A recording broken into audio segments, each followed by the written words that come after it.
la spiritualité entre humanisme, divinité et occultisme. Et le thème de ce jour, c'est la plénitude de Dieu. Je salue également les personnes qui nous regardent en direct, notamment les personnes qui ont participé à la Tour des Chamars avec nous. Que Dieu vous bénisse abondamment. Alors, pour que vous puissiez comprendre la profondeur du message d'aujourd'hui, je vais volontairement revenir sur certaines choses que j'avais déjà dites afin que tout le monde puisse être au même niveau. Nous allons reprendre ensemble le livre de Genèse, chapitre 1, au verset 26, car tout part de là. La Bible déclare, puis Dieu dit, faisons l'homme à notre image, selon notre ressemblance, et qu'il domine sur les poissons de la mer, sur les oiseaux du ciel, sur le bétail, sur toute la terre, et sur tous les reptiles qui rampent sur la terre. Dieu créa l'homme à son image. Il le créa à l'image de Dieu. Il créa l'homme et la femme. Dieu les bénit et Dieu leur dit, soyez féconds, multipliez et remplissez la terre et l'assujettissez. Et dominez sur les poissons de la mer, sur les oiseaux du ciel et sur tout animal qui se meut sur la terre. Alléluia. Il est vrai que lorsque j'ai abordé le thème de spiritualité, plusieurs personnes ont été effrayées, se sont posées des questions. Est-ce que c'est chrétien? Est-ce que c'est biblique? J'aimerais commencer en posant le fondement de vous dire que la spiritualité est finalement l'explication ou l'enseignement de l'environnement invisible. Ça veut dire que lorsqu'on parle de chrétienté, lorsqu'on parle de Christ, lorsqu'on parle de Dieu, lorsqu'on parle du Saint-Esprit, on parle de spiritualité. La spiritualité, ce n'est pas la sorcellerie. Aujourd'hui, le diable a voulu vous faire croire que tout ce qui est mystifié, que tout ce que vous ne comprenez pas, que tout ce qui a l'impression de dépasser votre entendement humain est forcément affilié au diable. Le même Dieu que vous priez, avec votre intelligence humaine, vous ne pouvez pas le comprendre. Et cela relève du domaine spirituel. Et aujourd'hui, vous allez voir que même la manière selon laquelle Dieu vous a créé est purement spirituelle. Car avant d'être des êtres humains, vous êtes des esprits. Et pas n'importe quel type d'esprit. Dieu dit dans sa parole, faisons l'homme à notre image et selon notre ressemblance. Est-ce que cela voudrait dire que Dieu a créé Adam avec un corps humain tel que lui, Dieu, en avait un? Est-ce que cela voudrait dire que Dieu est blanc, que Dieu est arabe, que Dieu est noir? Est-ce que cela voudrait dire que Dieu a des cheveux, que Dieu n'a pas de cheveux? Dieu a créé l'homme à son image, car l'image de Dieu, c'est l'esprit. Donc, lorsqu'il disait « Créons l'homme à notre image », c'était la première fois depuis qu'il avait commencé la création, c'était la première fois pour lui de reproduire un esprit. Il crée les cieux, il crée la terre, mais tout ce qui peuple la terre n'est pas encore esprit.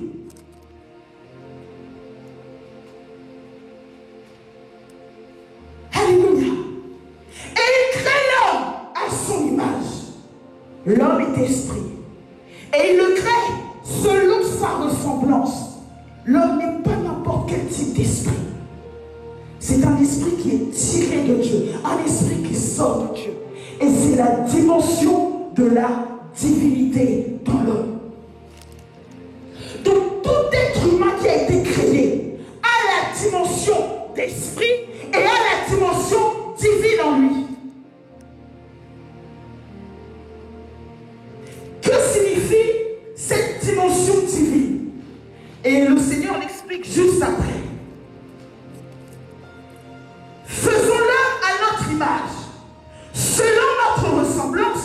Ensuite, qu'est-ce qu'il fera? Qu'il domine. dimension esprit, la dimension divine avait pour objectif d'introduire l'homme dans la domination. Voilà pourquoi les combats que tu as dans ta vie, c'est parce que tu ne connais pas ton identité. On vous prêche beaucoup, oui, voilà, connais ton identité en Christ. Depuis que tu es en train d'apprendre ton identité en Christ, est-ce que ta vie a changé?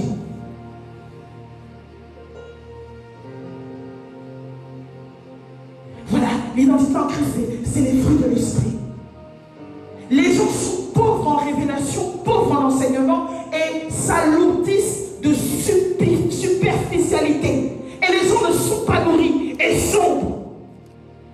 Lorsque tu comprends que tu es esprit et que tu n'es pas n'importe quel type d'esprit, tu as la dimension divine en toi et que cette dimension divine te place en haut de l'échelle spirituellement et que tu sais maintenant que tu as reçu le pouvoir de dominer, ne serait-ce que ton mindset ne sera pas le même. Et voilà pourquoi vous voyez des gens dans le monde qui ne viennent pas à l'église avec vous, qui ne prient pas en langue comme vous, mais qui réussissent. Parce qu'ils ont compris qu'ils étaient esprits, qu'ils étaient appelés à dominer et qu'ils avaient une dimension supérieure, supérieure aux animaux, supérieure aux esprits. Les gens qui vous prêchent sur les réseaux sociaux, qui vous font du motivational speaking, est-ce qu'ils vous prêchent Jésus? Non. Pourtant, quand vous les suivez, vous êtes édifiés. Et vous avez l'impression que c'est profond ce qu'ils vous disent. Mais il n'y a pas le message de l'évangile. Parce que c'est la dimension que Dieu a mis dans l'être humain. Ça veut dire que même si avec Christ, tu n'es pas au niveau de ceux qui n'ont pas Christ et qui ont compris ça, vraiment tu as un problème. La deuxième des choses, maintenant Dieu finit de créer l'homme. Il donne à Adam et Ève d'administrer la terre. Il les place dans un jardin qui s'appelait le jardin d'Éden. Il a plutôt, voilà, il y a un endroit qui s'appelait Éden. Il a créé un jardin dans cet endroit et il a placé Adam et Ève. On va lire ce passage. Vous allez comprendre quelque chose. Merci Saint-Esprit. Genèse 3, verset 1. Jeannette, est-ce que tu peux venir lire comme tu as monté du micro?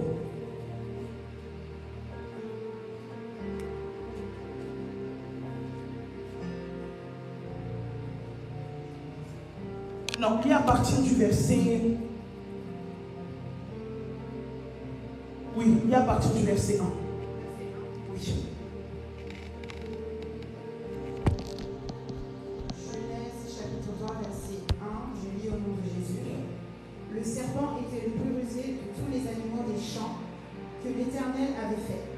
Il dit à la femme, Dieu a-t-il réellement dit, vous ne mangerez pas de tous les arbres du jardin?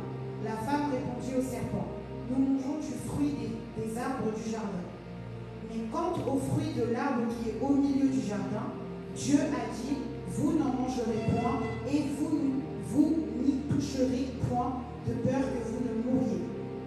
Alors le serpent dit à la femme, vous ne mourrez point, mais Dieu sait que le jour où vous en mangerez, vos yeux s'ouvriront et que vous serez comme des dieux connaissant le bien et le mal. La femme vit que l'arbre était bon à manger et agréable à la vue et qu'il était précieux pour ouvrir l'intelligence. Elle prit de ce fruit et en mangea. Elle en donna aussi à son mari qui était auprès d'elle et il en mangea. Amen. Relis juste ce verset s'il te plaît. La femme vit que l'arbre était bon à manger et agréable à la vue et qu'il était précieux pour ouvrir l'intelligence. Il était quoi? Précieux pour ouvrir l'intelligence. Tu peux répéter encore? Qu'il était précieux pour ouvrir l'intelligence. On continue. Elle en donna aussi à son mari qui était auprès d'elle et il en mangea. Les yeux de l'un et de l'autre s'ouvrirent et ils connurent qu'ils étaient nus et ayant cousu des feuilles de figuier, ils en firent des ceintures.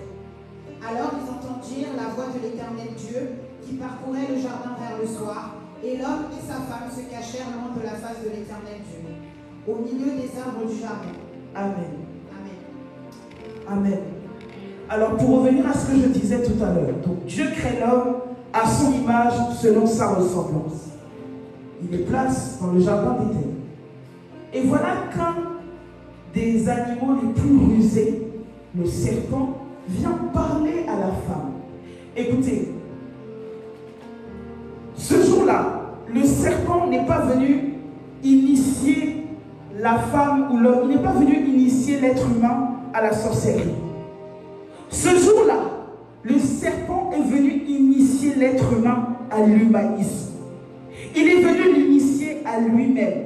Et c'est pour ça qu'il a dit à Ève, le fruit qu'on vous a interdit de manger vous donnera l'intelligence et vous ouvrira les yeux et vous ouvrira la connaissance. Et lorsque Ève a vu le fruit, elle ne s'est pas dit, si je mange du fruit, si Adam mange du fruit, nous allons servir Satan. Elle n'avait pas l'idée de Satan. Le diable était passé par ce serpent. Non pas pour concentrer Ève sur lui, mais pour concentrer Ève sur elle-même. Le diable était passé par ce serpent. Le mal était entré par ce serpent. Non pas pour connecter l'homme au diable, mais pour connecter l'homme à lui-même. Et qu'est-ce qui se passe? Ils mangent le fruit. Et quand ils mangent le fruit, leur intelligence s'ouvre. Humanisme. Ça veut dire qu'ils étaient d'abord dans la dimension divine. Et par la désobéissance, ils ont quitté cette dimension privilégiée d'être avec Dieu. Et ils sont rentrés dans l'humanisme. Parfois, vous n'êtes pas avec Dieu. Vous n'êtes pas avec le diable. Vous avez l'impression d'être avec vous-même. Et c'est déjà trop. Parce que quand Dieu a créé l'homme, c'était pour être toujours avec l'homme. Et lorsqu'on parle de la plénitude de Dieu dans votre vie, c'est de vous reconnecter à cette dimension où vous n'êtes que un avec Dieu. Il y en a des problèmes que vous avez, ce n'est pas le diable, c'est vous-même. Vous avez trop d'emprise, vous êtes trop présent dans vos propres vies. Vous avez trop votre intelligence qui travaille à la place de la connaissance de Dieu. Vous savez pourquoi il est difficile de prêcher facilement, d'évangéliser dans les rues de Paris, dans les rues de Bruxelles, à Amsterdam, etc. Parce que l'Occident est très intellectualisé. L'Occident s'est développé par la pensée de l'homme. Et on peut voir plusieurs courants dans l'histoire de l'Occident, où on voit l'être humain creuser dans cette dimension de connaissance, afin d'arriver à un niveau de développement qui n'a même plus besoin de Dieu. Aujourd'hui en Afrique, si une femme n'arrive pas à enfanter, elle ira à l'église pour prier.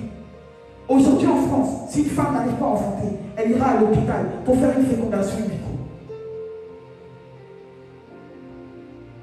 Aujourd'hui en Afrique, si un homme n'entend pas, il ira à l'église pour prier. Aujourd'hui en Europe, si un homme n'entend pas, il ira mettre des appareils auditifs.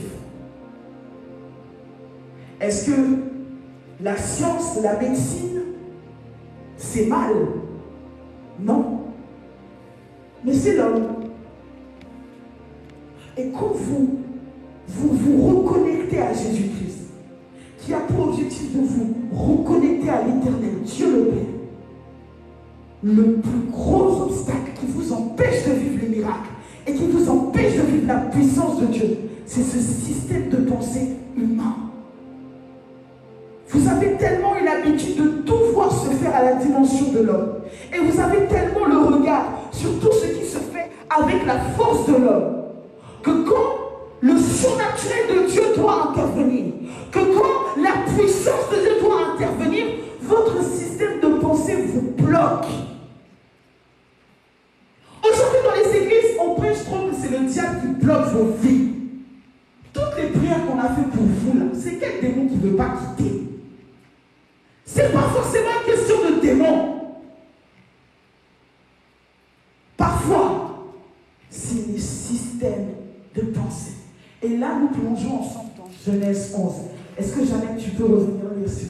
L'Éternel descendit pour voir la ville et la tour que bâtissaient les fils des hommes. C'est une des rares fois où l'Éternel Dieu descend lui-même à la rencontre des hommes.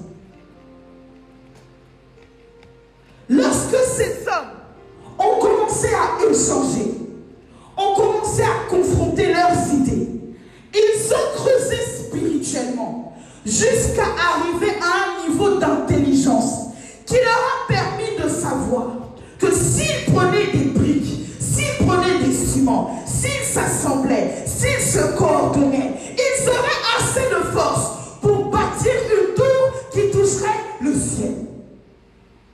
Et Dieu a vu ça parmi les hommes. Et il a détecté que ces hommes risquaient d'arriver à leur fin. Voilà pourquoi il est descendu. Vous croyez que si Dieu savait que leur plan allait échouer, il se serait levé? C'est parce qu'ils allaient réussir qu'il a décidé d'intervenir. C'est parce que la confrontation des idées et l'intellectualisme qu'ont développé ces hommes à ce moment-là était tellement précis et exact que Dieu a dit, nous allons détruire leur plan. Et Dieu est descendu. Et il les a dispersés. Et il les a séparés. À ce moment-là, est-ce que les hommes étaient en train de se préparer à servir le diable? Non. Mais ils étaient prêts à se servir eux-mêmes. Aujourd'hui, on veut vous prêcher l'évangile en vous disant, soit vous êtes avec Dieu, soit vous êtes avec le diable. Il y a des gens qui sont avec eux-mêmes. Et malgré ça, ils sont éloignés de Dieu. Aujourd'hui, vous allez voir, les gens vont vous dire, ah non, moi je ne crois pas en Dieu, je ne crois ni au christianisme, ni à l'islam, ni au bouddhisme. Moi, je ne crois pas au diable, moi, je ne crois en rien. Ces gens-là croient en eux. La croyance n'est pas forcément dans une entité éloignée. La croyance peut être en vous-même et peut vous déconnecter de Dieu. Aujourd'hui, vous avez l'impression que si vous ne croyez pas au diable ou si vous ne faites pas le mal, vous êtes des saints. Vous n'êtes pas saints à cause de vous-même. Vous êtes saints parce que vous êtes avec le Dieu qui est saint. Et dans ce passage-là, les hommes qui ont commencé à bâtir Babel s'éloignaient de Dieu. Encore un peu plus que ce que Adam et Ève avaient commencé, ils étaient en train véritablement de se déconnecter de la présence de Dieu. Ils étaient en train de diminuer cet appel à la divinité suprême qui était placée en eux dès la création pour pouvoir se connecter à eux-mêmes. Vous voulez être puissant sur cette terre. Vous devez avoir conscience que vous êtes des esprits, que vous ne subissez pas et que vous ne dépendez pas de ce qui se passe dans votre chair. La deuxième des choses, vous devez être avec Jésus-Christ, car Jésus-Christ est le seul chemin dans le monde spirituel qui vous emmène à l'éternel Dieu, le Père. Et une fois que vous êtes en Christ et que vous êtes né de nouveau et enfant de Dieu, vous devez avoir conscience que vous êtes tout en haut de l'échelle et que rien, dans aucun des domaines de votre vie, n'a de supériorité face à vous. Et quand vous faites cet exercice de retravailler, de changer votre système de pensée et de le connecter à la pensée de Dieu, là vous êtes en train de changer votre vie.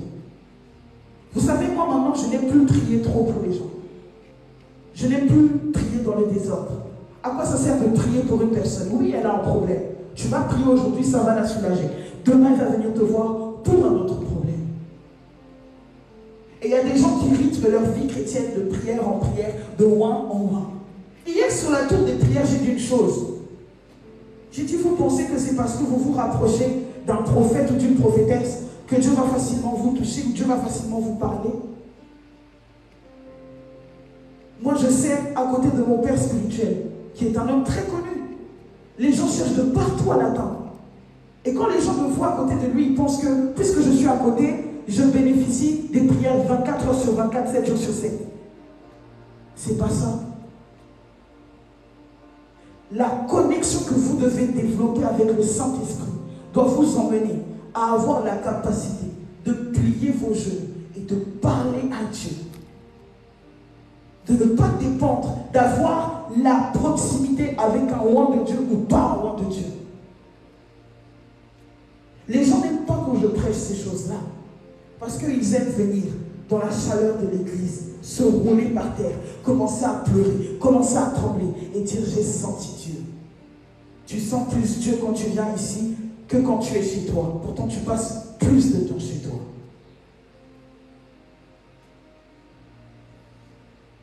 Les hommes ne sont plus pleins de Dieu parce qu'ils sont pleins d'eux-mêmes. Ils sont pleins de leurs problèmes. Ils sont pleins de leurs soucis. Et ils ne laissent plus la place à Dieu. Vous savez, un jour, j'étais à un stade de ma vie où j'avais tellement de soucis. Trop. Je me suis assise. J'ai dit, ok, j'ai tout ça comme problème. Est-ce qu'ils ont la capacité de me tuer? Non. Qui m'a donné la vie? Qui m'a donné le souffle de vie? C'est Dieu. Donc j'ai dit, si celui qui m'a donné la vie est le seul qui peut me reprendre cette même vie, aucun de ces problèmes ne peut me terrasser. Et j'ai commencé à prendre chacun des problèmes. J'ai dit, ok, toi, la pire des choses que tu puisses me faire, c'est quoi? Ah, c'est ça? D'accord. Je vais déjà te bloquer à la source, comme ça tu ne feras pas ça. Et là, le problème a été réglé. Et ainsi de suite. Mais quand vous vous laissez submerger par vos émotions, par vos pensées, vous vous déconnectez, vous coupez le champ où Dieu veut agir et Dieu veut intervenir, et soit vous vous remplissez de vous-même, soit vous laissez le diable vous remplir. Ça, je le sais. Les problèmes récurrents que vous avez là, ce n'est pas le diable. C'est vos pensées. C'est parce que vous essayez de solutionner, vous essayez de voir comment vous allez construire vous-même une tour pour pouvoir atteindre Dieu. Vous êtes, en fait, malgré vous, en train de vous donner à l'humanisme, de vouloir traiter les choses avec l'intelligence de l'homme sans Dieu.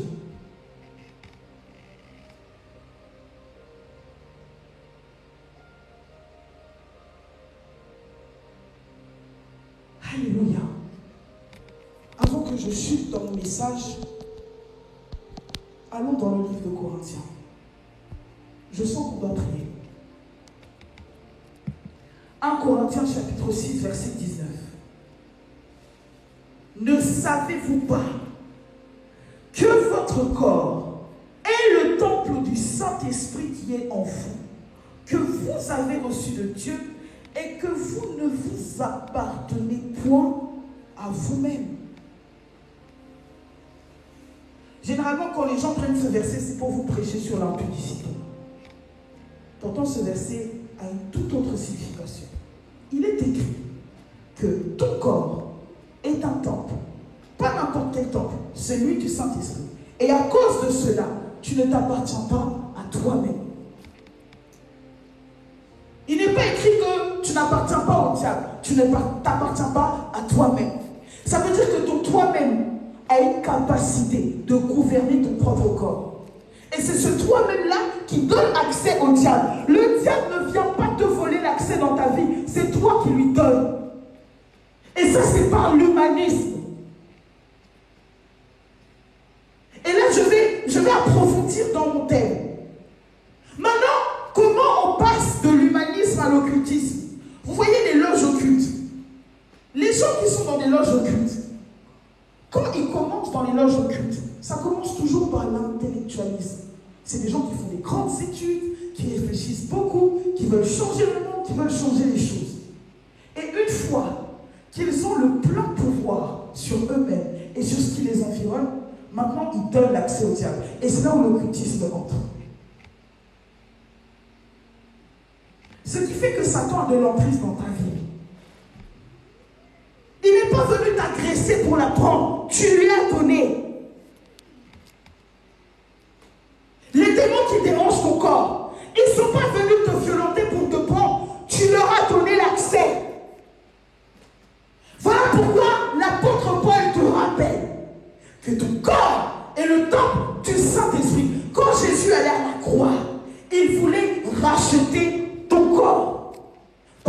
ton corps est un lieu d'habitation pour l'esprit.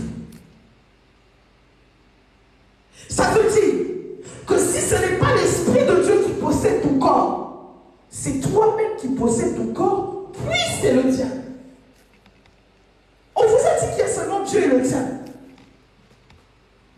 Et puis les gens se posent des questions. Pourquoi il n'y a pas de sorcellerie en Europe? C'est parce qu'il y a l'homme.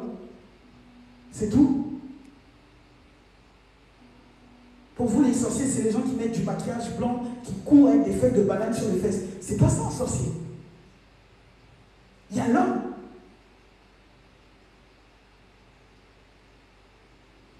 Donc, le travail de vous connecter à Dieu, ce n'est pas celui de tout le temps être en train de chercher à fuir le diable. Vous devez aussi vous fuir vous-même. Vous devez aussi tuer le moi pour laisser Dieu prendre totalement possession de vos corps. C'est ça la plénitude de Dieu. La plénitude de Dieu, c'est pas quand on a fait mal au diable. Et puis c'est comme ça que vous commencez à évangéliser aujourd'hui. Satan va te faire mal. Mais Satan s'en fout. Puisque c'est qu'à vous-même, là, vous êtes déjà loin de Dieu. Donc il vous laisse tranquille. Et quitter cette dimension où vous êtes en tant qu'être humain déconnecté de Dieu à cause du péché de Adam. Quitter cette dimension adamique pour vous connecter à Christ, ça vous demande de payer le prix chaque jour. Chaque matin quand vous vous levez, vous devez parler à votre âme. Vous devez parler à votre esprit d'homme. Vous devez parler à votre corps et leur dire, c'est le Saint-Esprit qui règne en moi. C'est Dieu qui règne en moi.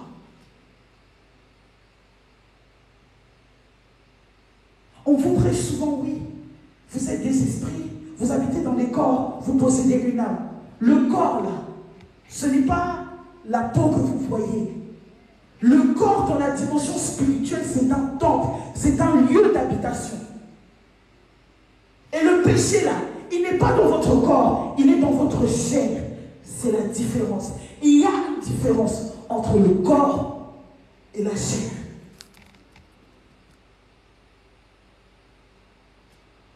Et Christ en vous vous permet de crucifier la chair. C'est l'Esprit de Dieu en vous qui vous permet de crucifier la chair. En d'autres termes, si vous ne donnez pas l'accès complet à Dieu en vous, vous n'allez pas laisser l'Esprit tuer le péché qui vous domine. Et beaucoup de gens cherchent la délivrance, mais n'ont pas de relation avec Dieu, n'ont pas Dieu en eux.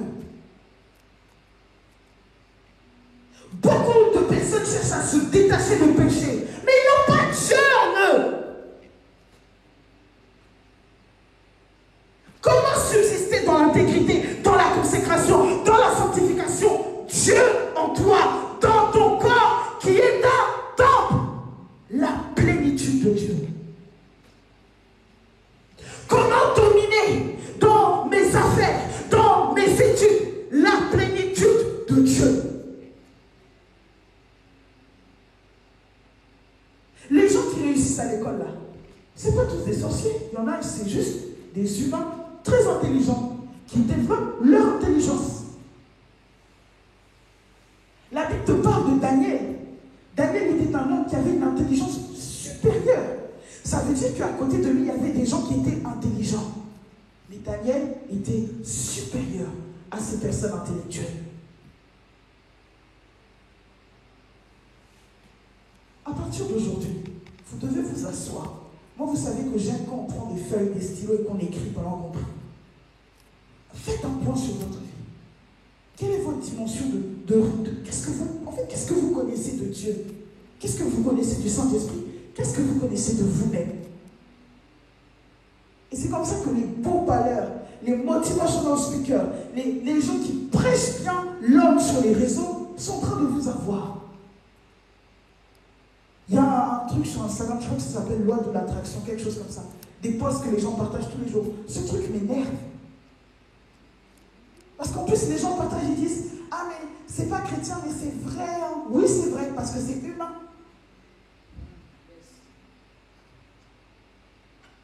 Finalement, c'est quoi être chrétien? Le mot chrétien a été donné pour désigner ceux qui suivaient Jésus. Mais Jésus, quand il est venu là, il n'a pas appelé ses disciples des chrétiens. Mais vous cachez derrière le mot chrétien comme si c'était une barrière. Ce n'est pas le mot chrétien qui vous sauve, c'est le nom de Jésus. Ce n'est pas le mot chrétien qui vous protège du mal, c'est Christ. Donc ne vous cachez pas derrière une vie chrétienne, vivez Christ. Ne vous cachez pas derrière des habits chrétiens, vivez Christ. Et quand vous vivrez Christ, la vie qui émanera de vous témoignera que vous êtes des disciples de Christ. Oh non, des chrétiens. Moi, je n'aime pas ce terme. Vous vous mettez vous-même dans les cases. La case des chrétiens. Non, nous, on est des chrétiens. On ne fait pas ça généralement. Ce n'est pas une question de chrétien, c'est Christ. Ça va au-delà d'un mot, c'est toute une vie. C'est quand Christ vient dans ta vie, quand il vient dans ton corps, quand il vient dans ton âme, quand il vient dans ton esprit, il te bouleverse. Il révolutionne tout ton être. Et chaque jour, il transforme ta vie afin de l'aligner. Jusqu'à t'emmener à une dimension où tu le vis au quotidien. Bien aimé, c'est possible. Je ne sais pas quels sont les problèmes que vous avez. Depuis combien des années vous les avez. Et ce qui subsiste dans votre vie s'attache à votre système de pensée. S'attache à votre ignorance. Il n'y a aucun démon, aucun esprit qui est plus fort que le Dieu que vous priez.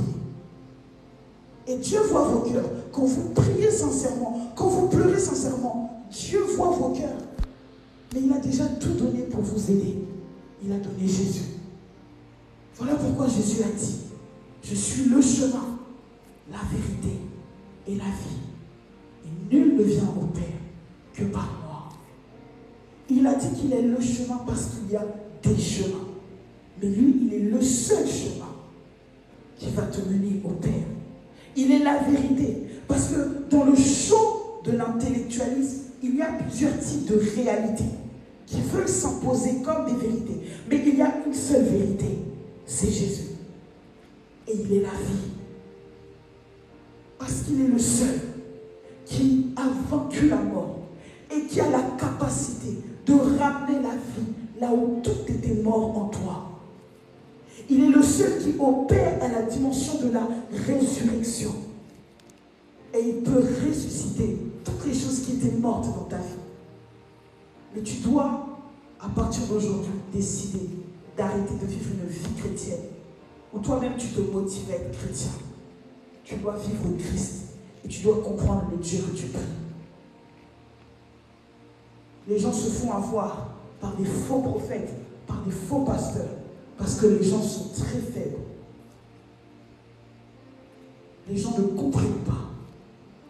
Les gens ne questionnent pas Dieu. Je vous ai dit ça, c'était vendredi. Je vous ai dit, moi, tu ne peux pas me prophétiser quelque chose que je ne sais pas. Est-ce que c'est parce que j'ai le manteau prophétique sur ma vie? Non.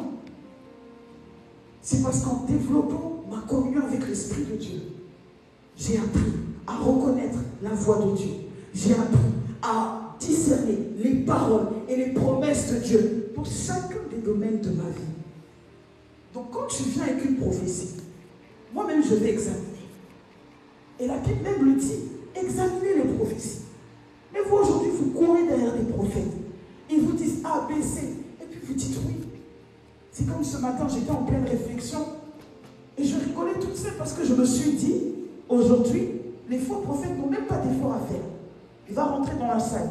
Il va regarder vos mains. Attends, tu n'as pas de bague. Il va te voir, il va voir que tu es déjà avancé en âge. Il va te dire, ok ma soeur, Dieu va te donner le mariage.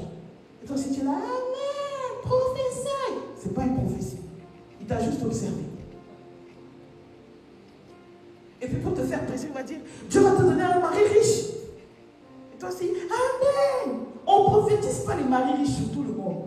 Il y a des gens, vous allez vous marier avec un gars qui aura les poches trouées. Oui? Des poches trouées.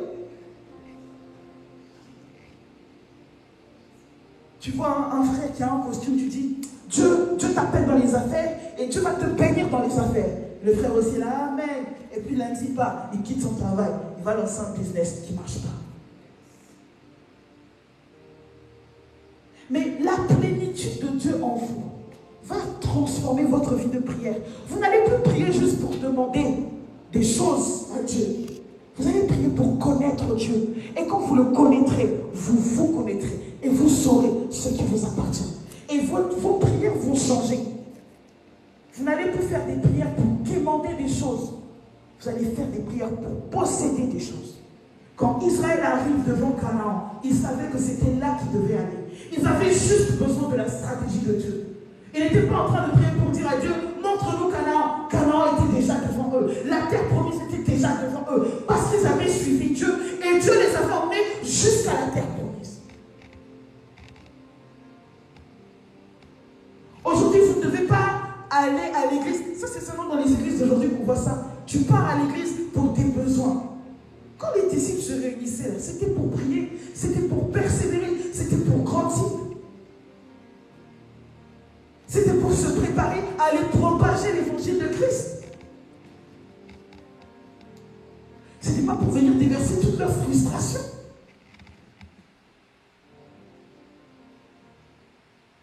Quand tu changes les attentes dans ton cœur, même quand tu viens dans la présence de Dieu, tu es différent. Demain, c'est lundi. La semaine va recommencer. Peut-être que tu vas te retrouver face aux mêmes obstacles, aux mêmes combats, aux mêmes choses que tu as toujours vues. Si ta manière de penser et si ta dimension de connaissance et de révélation de Dieu change, tu verras que les choses changeront. Est-ce qu'elles changeront en un claquement de doigts? Non. Parfois, c'est juste ta manière de faire qui changera les choses. C'est comme lorsque tu rates un examen. Lorsque tu arrives l'année d'après, tu dois refaire les mêmes cours, tu dois refaire les mêmes épreuves, parfois avoir les mêmes professeurs. Et ta manière de faire change. Et c'est pour ça qu'à la fin de l'année, tu réussis. Alléluia. La vie de Dieu en vous n'est pas une vie fast-food. Arrêtez de chercher les choses vite, vite. Hier, je disais sur la tour de prière qu'il y a des obstacles que Dieu maintient dans vos vies. Pas parce qu'il n'a pas la capacité de les enlever, mais parce qu'il a mis son ADN en vous. Et il veut vous communiquer cette dimension de conquérant où vous allez vous-même prendre Jéricho. Il aurait pu envoyer le feu sur Jéricho et Israël allait rentrer se coucher à Jéricho. Mais il leur a dit, vous allez faire le tour de la ville pendant 6 jours. Et le 7e jour, vous allez faire 7 fois le tour de la ville. Parce qu'il avait imprimé son image et sa ressemblance dans l'homme, il le conduit à opérer tel un Dieu. Et c'est ce que le serpent avait dit à la fin. Il a dit, Dieu vous a interdit le fruit, parce qu'il sait que le jour où vous en mangerez, vous serez comme des dieux. Malgré ça, Ève l'a mangé. Voilà pourquoi les gens qui n'ont pas Christ réussissent. Ce n'est pas parce qu'ils sont pleins du diable, c'est parce qu'ils sont d'abord pleins d'eux-mêmes. Aujourd'hui, ne cherchez pas forcément la réussite. Ne cherchez pas forcément le succès. Parce que vous risquez de vous éloigner de Dieu. Assurez-vous d'être plein de Dieu. Et laissez que dans cette plénitude, Dieu vous emmène au succès. Quand c'est par la plénitude de Dieu que vous arrivez au succès, la gloire qui est sur vous force les gens à se tourner vers Dieu. Mais quand c'est par vous-même que vous arrivez au succès, la gloire qui est sur vous force les gens à vous regarder vous. Et ça vous éloigne de Dieu. Est-ce qu'on peut se lever pour prier?